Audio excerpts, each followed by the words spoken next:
تاخذني بحضنك أبى أخفاه مبطي ما غفلت واللي محتدماني سوي نفسي. Hari ni, sekarang ni memang Syara perlukan satu kekuatan sebenarnya. Syara rasa lost.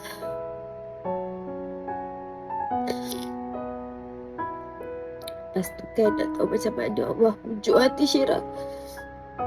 Awak ada tengok Syara untuk tengok satu konsert ustaz.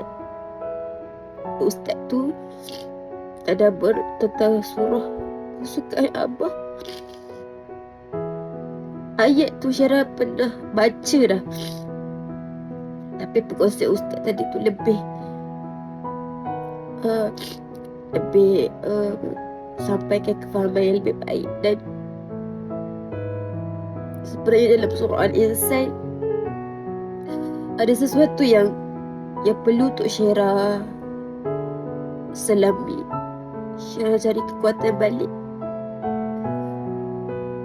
Tapi Syara tak sangka Allah bagi tahu dengan cara macam ni. Sedih. Ya Allah.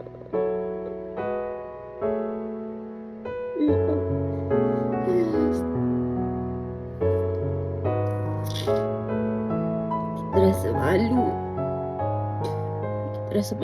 Kita rasa kat mana tu cari-cari jalan penyelesaian.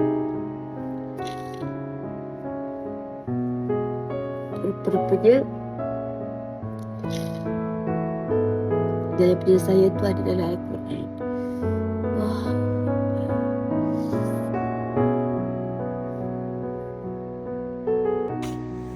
Ayat Quran yang Ustaz kongsikan tadi berkenaan dalam surah Al-Insan. Ada 3 ayat berkenaan dengan sabar. Yang pertama daripada surah Al-Insan, ayat yang ketiga. Bismillahirrahmanirrahim. Inna hadainahu sabila imma syakiran wa imma kafura. Maksudnya, sesungguhnya kami telah menunjukkan kepadanya jalan yang lurus. Ada yang bersyukur, ada yang pula yang kufur.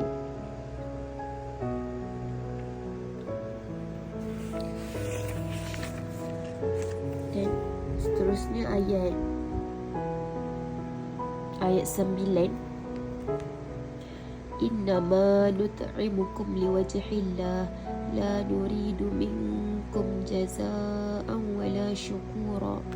Maksudnya, dan mereka memberikan makanan yang disukai kepada orang yang makan, anak yatim dan orang yang ditawan. Ustaz cerita tentang orang yang memberi makan ni bukan setakat orang yang memberi sedekah makanan sahaja, tapi skop memberi makan tu sangatlah luas.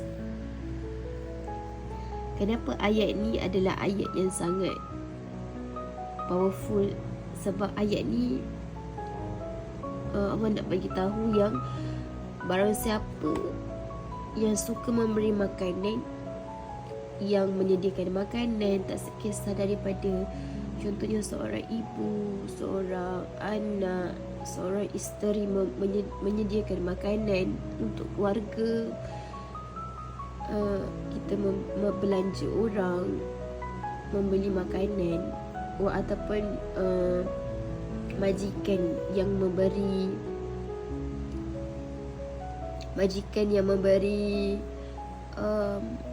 peluang kerja kepada pekerja dia, kan?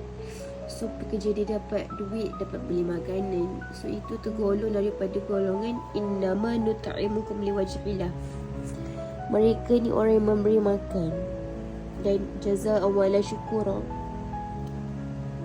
Allah kata nanti dalam akhirat, dekat dalam syurga nanti Allah akan bagi semula ganjaran dekat orang-orang yang memberi makan ni, sebab memberi makanan ni bukan satu perkara yang mudah untuk dilaksanakan.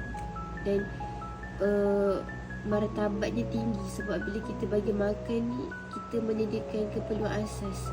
Dengan makanan orang boleh beribadah, dengan makanan orang boleh bekerja, boleh buat kebaikan, boleh meneruskan kehidupan dia. Jadi sangat besarlah golongan yang memberi makan ni sebenarnya. Contohnya, seorang ayah bekerja membanting tulang 4 kerat untuk mencari rezeki, mencari nafkah, untuk menyediakan makanan kepada anak dan isteri. Dan seterusnya ayat 21. Ayat 21 ni, bismillahirrahmanirrahim. Inna haza kana lakum jazaa'an wa kana sa'yukum mashkura. Itu ayat 22. Ayat 21. Alihum thiyabu sundusin hudrun wa istabraq wa hullu asawira min fiddatin wa saqahum rabbuhum syaraban tahura. Ayat ni menceritakan tentang nikmat orang yang berada dalam syurga ini. Antaranya adalah mereka akan berpakaian sutera hijau yang halus dan sutera tebal, serta memakai gelang yang diperbuat daripada perak, dan Tuhan memberikan kepada mereka minuman yang bersih dan suci. Jadi Allah memberitahu secara sangat jelas sebenarnya tentang ganjaran pahala yang akan diperolehi oleh orang-orang yang semasa hidupnya sentiasa membuat kebaikan, sentiasa berkorban untuk orang lain tanpa mengharapkan balasan.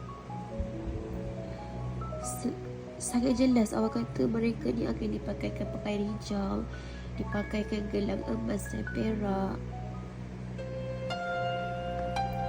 memakai pakaian daripada sutera tebal. Itulah nikmat yang Allah berikan kepada mereka yang selalu memberi makan dan memberi minuman kepada orang lain. So, 3 ayat ini adalah berkaitan dengan syukur,